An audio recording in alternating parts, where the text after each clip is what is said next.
Bonjour et bienvenue sur ma chaîne, je m'appelle Ève et aujourd'hui, bienvenue dans cette séance destinée à te donner de l'énergie, à te revigorer un peu et pour laquelle il n'y a aucun besoin d'être souple. Installe-toi confortablement, on y va.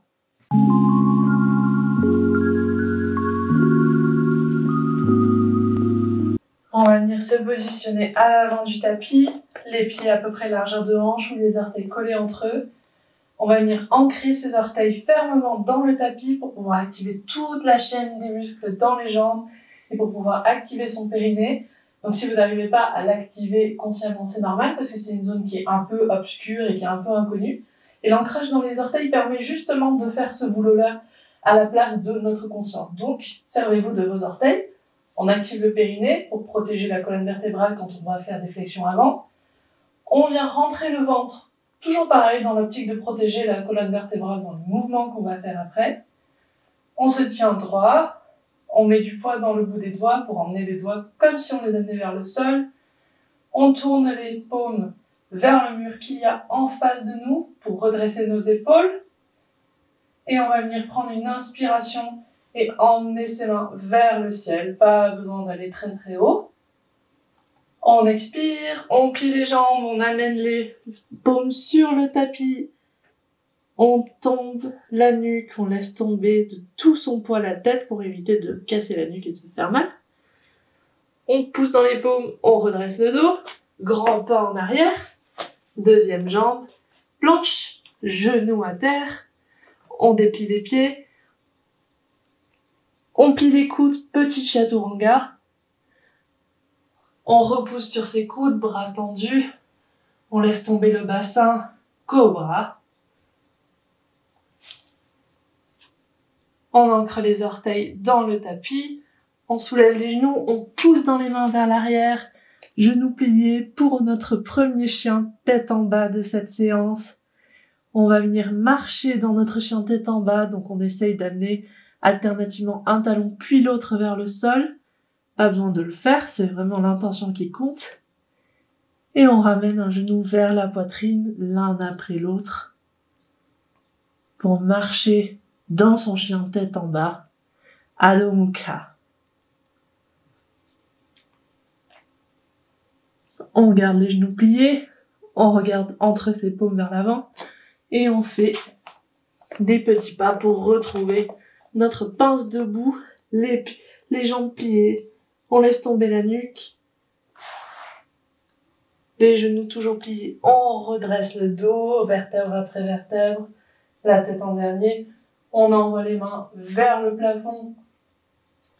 Et on expire pour retrouver notre posture de départ. Samasthiti. Deuxième salutation. On inspire, on envoie les mains vers le ciel. On expire. Genoux pliés, les paumes sur le tapis, on laisse tomber la nuque. On inspire, on redresse le dos. On expire, un pied en arrière, grand pas pour avoir un grand pas en arrière. Deuxième pas, planche, genou à terre, on retourne les pieds, on plie les coudes, petite chaturanga, pas besoin d'aller très bas. On repousse dans les paumes, on tend les mains et on baisse le bassin pour se retrouver en cobra. On retourne les pieds, on revient à quatre pattes, on pousse dans les mains, on pousse dans les genoux pour les soulever de terre. On retrouve notre chien tête en bas. On va ramener à nouveau un genou vers la poitrine, l'un après l'autre, pour trouver notre chien tête en bas dynamique.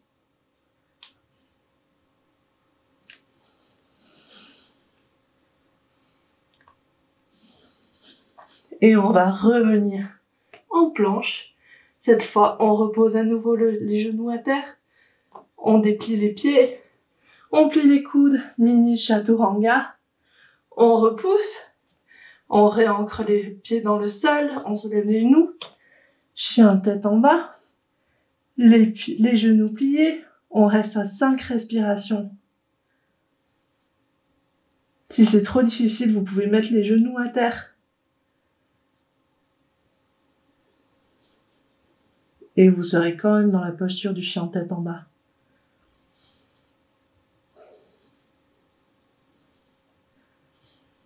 On revient en planche. Genoux à terre. On déplie les pieds. On plie les coudes. Petite chaturanga. On repousse, bras tendus. On réancre les pieds dans le sol. On revient en chien tête en bas. Et cette fois, on fait passer un pied vers l'avant entre les deux mains pour se retrouver en fente. Donc on réajuste ses mains pour qu'on soit bien à l'aise et bien confortable. Et on va venir poser un genou à terre. On défait le pied pour que le coup de pied soit sur le tapis. On redresse le haut du corps. Et on vient amener le genou, si on peut, au-dessus de la cheville. On redresse le dos. On rentre le ventre pour pouvoir protéger la colonne, activer le haut du cœur et la sangle abdominale.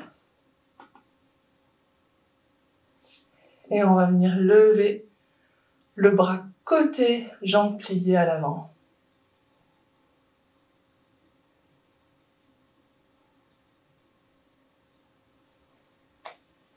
Et on vient déposer ses mains de part et d'autre de son pied avant. On réancre le pied arrière, les orteils bien ancrés dans le tapis. On soulève le genou arrière. On retourne en chien tête en bas.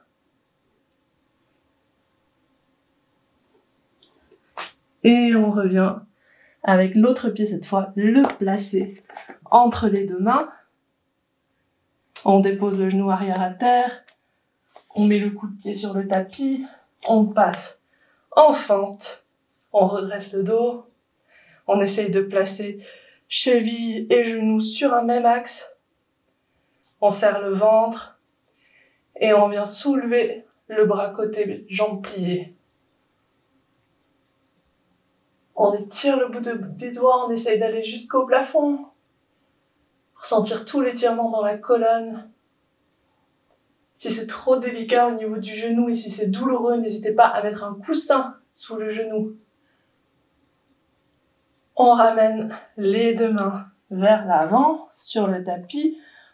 On crochette les orteils dans le sol. On soulève le genou. Et on fait passer l'autre pied derrière. On revient en chien tête en bas. On va remarcher à nouveau dedans. On essaie de calquer les mouvements à la respiration. Un inspire. L'autre genou expire. Inspire. Autre genou expire. Et on essaye de basculer vers l'avant, planche. On amène un genou vers le coude, au plus près possible. On revient en chien tête en bas. On repart en planche. On pousse dans les mains fort, fort, fort.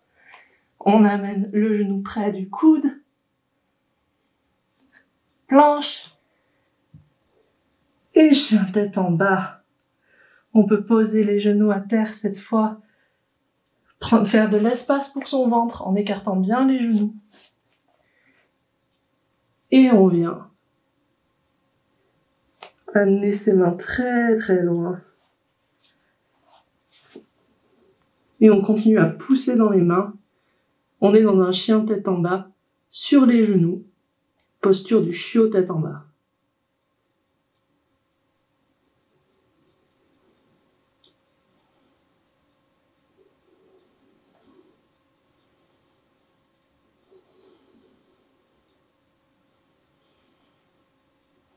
N'oubliez pas de repousser bien fort avec les mains. Si c'est trop compliqué, posez les avant-bras et repoussez dans les avant-bras. On ne travaille pas la même zone, mais on travaille beaucoup les bras tout de même, donc c'est très bien.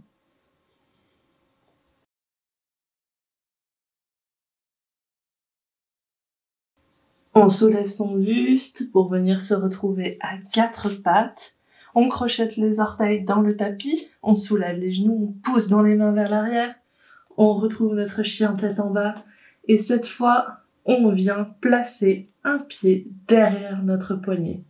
Alors comment on va faire? On va décrire un grand cercle sur le côté avec notre jambe pour pouvoir aller le positionner derrière le poignet C'est comme ça qu'on fait, en fait, parce qu'effectivement, si on faisait tout droit, ça requérait beaucoup de souplesse. Donc, quand on fait passer par le côté, c'est beaucoup mieux. On se retrouve debout.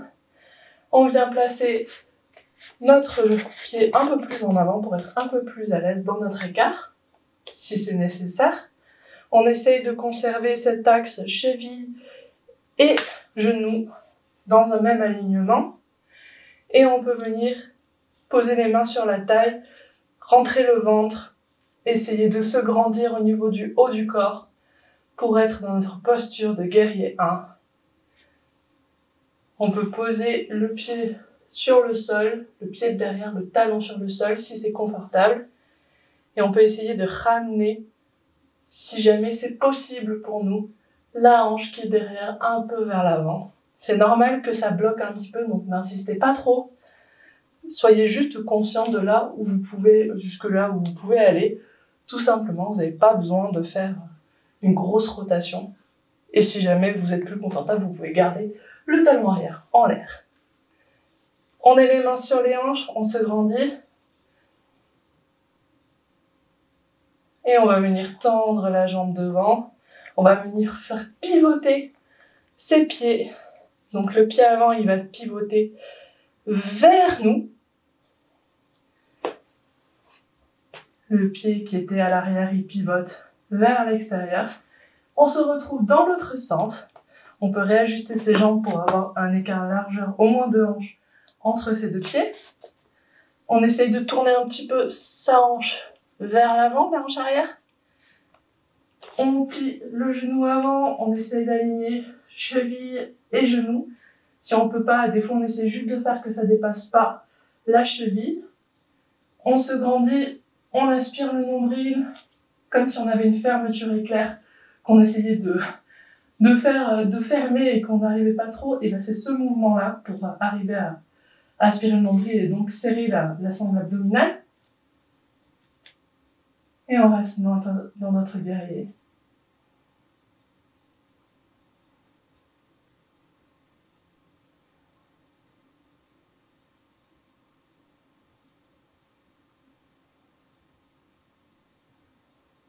On va venir tendre la jambe avant. On écarte un petit peu plus les pieds. Et cette fois, on réduit l'écart en largeur entre les pieds. Et on va venir, on a les hanches à peu près alignées sur une même ligne, comme ça, parallèle avec la tranche du tapis. Et on vient plier la jambe avant. On a le buste encore sur cette ligne qu'on avait dessinée. Et on va venir tendre les bras. En guerrier 2, Virabhadrasana 2. On repousse avec le pied avant pour donner de la force à son ancrage. C'est vraiment les jambes qui font beaucoup le travail. Et l'ancrage au niveau du bassin et des cuisses qui travaillent.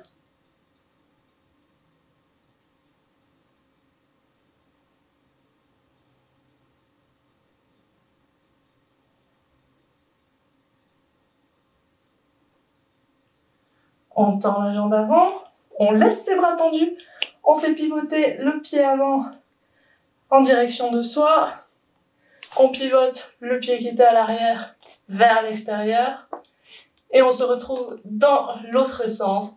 On plie l'autre jambe, on rajuste pour essayer d'avoir les hanches qui sont alignées. On tend les bras, on regarde le bout des doigts. On pousse dans le pied de la jambe pliée pour se donner de la force. Virabhadrasana, c'est vraiment la posture pour avoir le sentiment d'être bien ancré, de pouvoir soulever des montagnes. Et si jamais avec les bras tendus il se passe autre chose, n'hésitez pas à remettre les mains sur les hanches pour profiter pleinement de cet ancrage que vous offrent les jambes.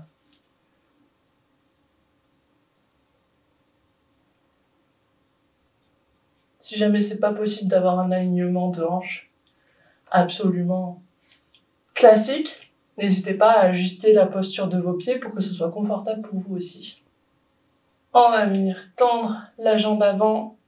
On revient au centre du tapis. Pour rassembler ses jambes, on marche un petit peu sur place pour dérouiller. On va venir prendre un plus grand écart. Et cette fois, on va venir donc à nouveau fermer la fermeture éclair devant le ventre pour rentrer le ventre. On ancre les 2 gros orteils, main sur le buste. On prend une grande inspiration, on se grandit. Et on vient basculer le buste vers l'avant. Pas besoin d'aller très très loin. Si vous êtes à l'aise, vous pouvez essayer d'explorer un petit peu et de lancer vos bras vers l'avant pour voir si vous pouvez atteindre le sol, du bout des doigts avec les paumes. Peu importe, tout est bien, tout est légitime.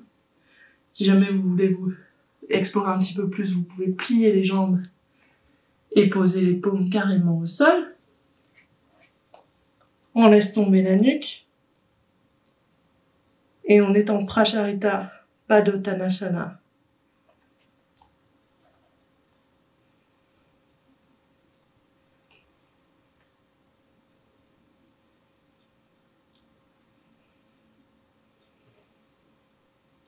On n'oublie pas de garder le ventre aspiré.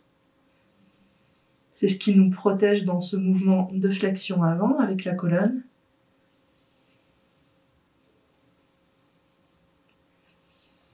Et on va venir poser les bras, les mains sur les hanches. On pliade légèrement les genoux et on remonte tout doucement sans lâcher le ventre. La tête en dernier. Et on va venir diriger les pieds vers l'extérieur, un peu comme s'ils étaient en canard. On va venir plier les 2 jambes et on va essayer de soulever les talons l'un après l'autre. Donc on déporte le poids d'une jambe à l'autre pour faire ça. On garde le ventre serré, ça va vous aider. On n'hésite pas à projeter les fesses en arrière pour se stabiliser. Vous pouvez réduire l'écart entre les pieds ou l'agrandir selon ce qui vous est confortable. Et on va venir cette fois s'installer dans notre posture de la divinité. Donc réduisez l'écart si ce n'est pas confortable pour vous. Aidez-vous des mains. Vous pouvez voir jusqu'où vous pouvez descendre.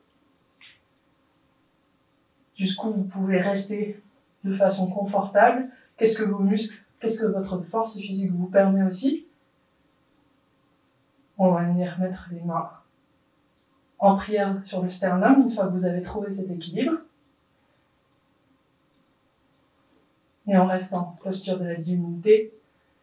Les genoux vont vers l'extérieur pour rester dans cet ancrage très très puissant. Si c'est trop inconfortable, remontez un petit peu, réduisez la flexion dans les jambes.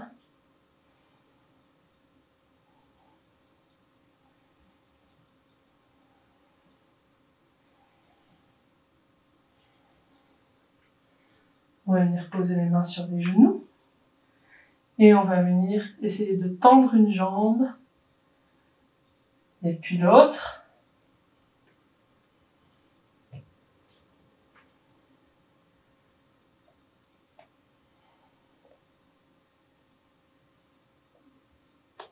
Pour sentir l'écart, pour sentir l'étirement et la façon dont ça mobilise les muscles. Prenez votre temps si vous en avez besoin.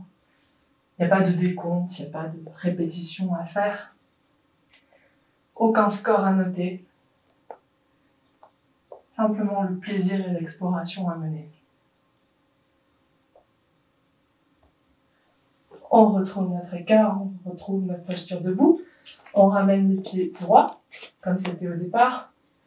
On prend une grande inspiration, main sur les hanches, on se grandit.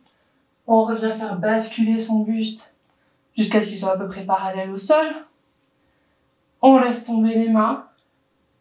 On peut plier un tout petit peu les genoux aussi pour atteindre le sol. Et on va faire marcher ses mains vers ses pieds pour pouvoir essayer de crocheter son gros orteil. Donc plier les genoux autant que nécessaire pour pouvoir le faire. On laisse tomber la nuque. On tire un petit peu avec ses mains sur le gros orteil Et on fait résister le gros orteil qui essaie de plaquer, par contre, les doigts dans le sol. En étant Pracharita, Padottanasana, D.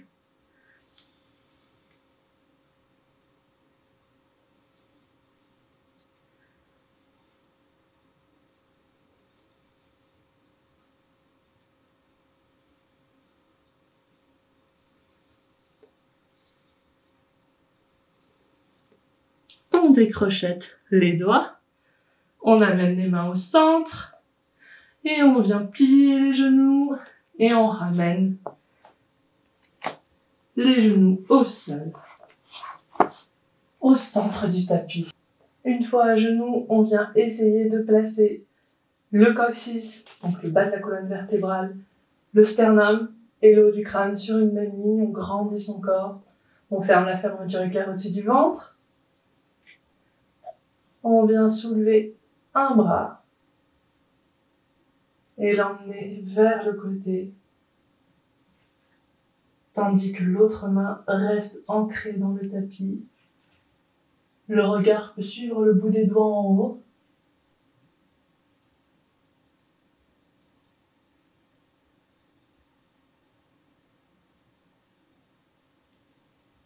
On ramène la main sur le tapis.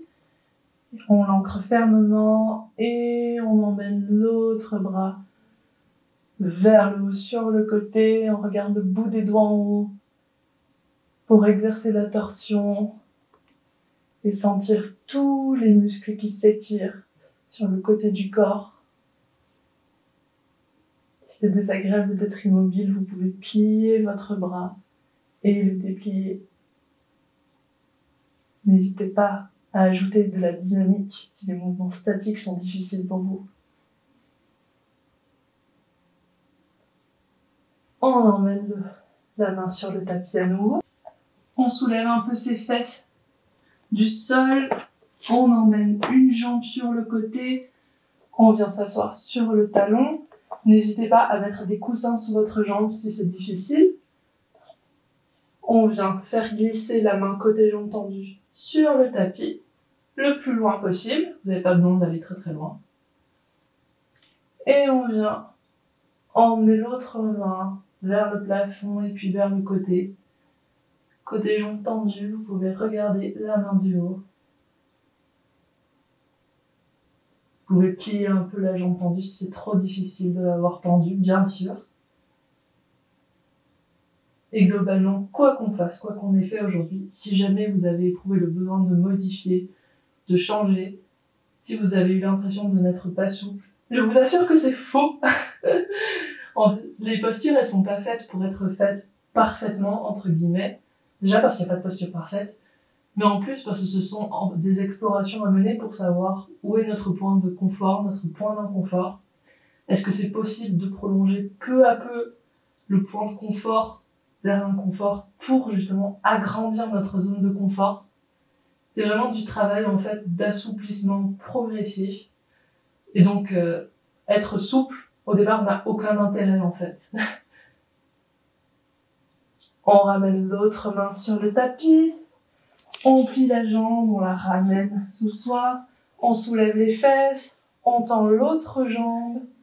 Et on vient faire exactement la même chose de l'autre côté. On fait glisser la main du côté jambe tendue sur le tapis le plus loin possible, là où c'est confortable. On emmène l'autre main vers le plafond et on l'emmène ensuite vers le côté jambe tendue. On regarde vers le bout des doigts. Pliez la jambe tendue si vous avez besoin. Pliez le bras qui est en l'air si jamais c'est trop pour vous en termes musculaires.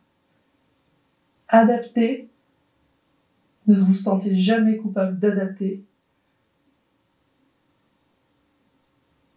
On se sert de la posture pour aller dans le corps, et non pas du corps pour aller dans la posture. Toujours. Les postures, elles sont là pour vous. Jamais pour vous faire du mal, pour vous faire vous sentir mal. Et en revenant, on ramène les mains au sol, on ramène le genou sous soi, on se met à quatre pattes, on va venir amener ses jambes tendues en planche, On repose les genoux et on va venir plier les bras pour amener son buste d'abord vers le sol. On décrochette les orteils du sol. On vient poser les avant-bras devant soi. On ancre les mains dans le sol fermement pour se retrouver en sphinx. N'hésitez pas à placer un coussin sous le bassin et on vient plaquer fort son pubis sur le tapis pour éviter de surutiliser les lombaires et pour pas se faire mal. On regarde devant soi. Si vous sentez vos fessiers se contracter, c'est normal. Vous pouvez les garder contractés ou vous pouvez essayer de les relâcher, ce qui prolongera l'étirement. C'est vraiment un choix personnel pour vous, ce qui vous fait du bien. On pousse dans les coudes.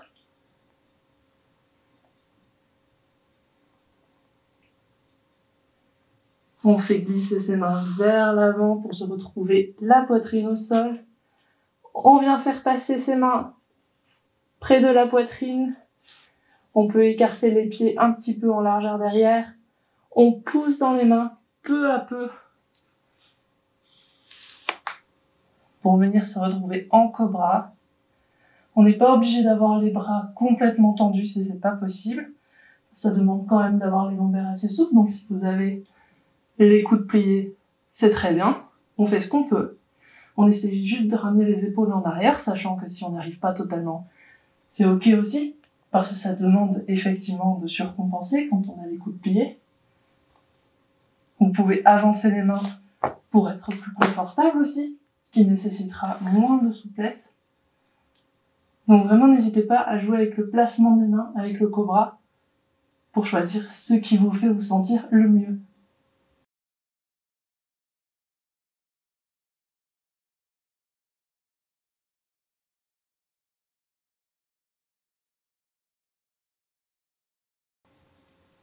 On va venir faire talon-fesse. On pose les avant-bras au sol, le sternum au sol, les mains près de la poitrine. On pousse dans les mains, on se soulève et on vient s'asseoir sur les talons. On écarte bien les genoux pour laisser de la place au ventre s'il y a besoin. Pour Balasana, la posture de l'enfant, le front sur le sol. Donc là, on peut relâcher les bras, on peut relâcher le sternum pour avoir le poids de toute la poitrine qui nous entraîne vers le tapis. On a bien travaillé. C'est le moment de relâcher les muscles qu'on a peut-être beaucoup contractés, les tensions qu'on a peut-être mises involontairement dans le corps.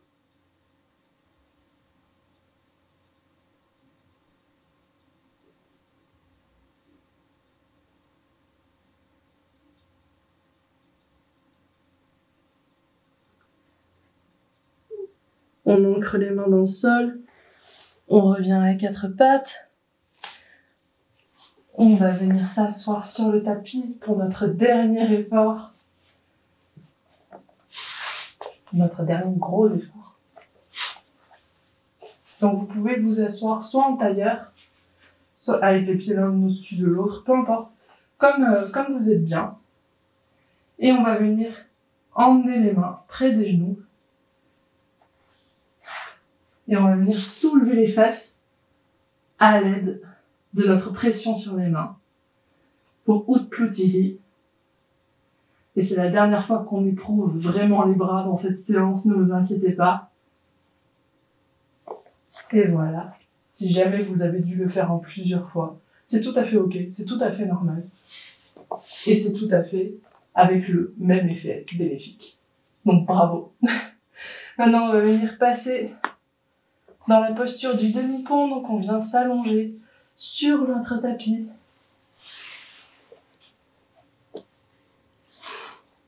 On va venir ramener un genou contre soi et puis l'autre. On peut faire un petit massage de la colonne vertébrale en décrivant des petits cercles sur le sol.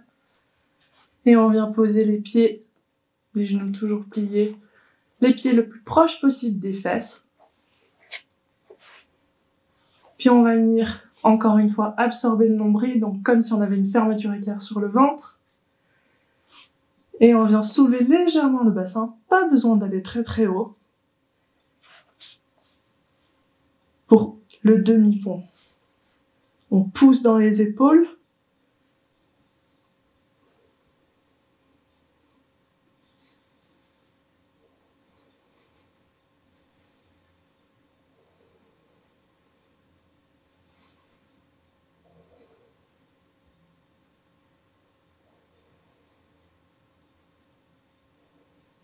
Et on relâche.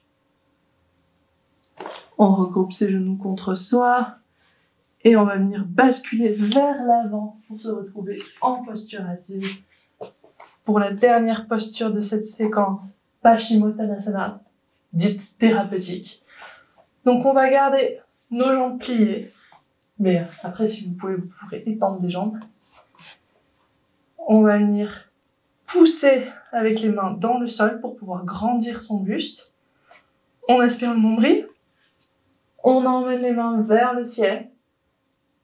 Et on vient pencher son buste jusqu'à venir toucher, se coucher carrément sur ses cuisses. On vient mettre ses mains sur ses pieds, ou crocheter le gros orteil avec les pieds, comme vous voulez. Et on laisse tomber la nuque. Si vous sentez que vous pouvez tendre les jambes un peu plus. À vous de choisir, à vous de voir.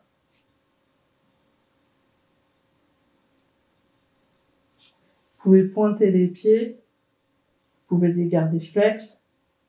Ça dépend du confort que vous avez au niveau du talon et ce qui vous permettra de rester le plus longtemps possible confortablement dans la posture.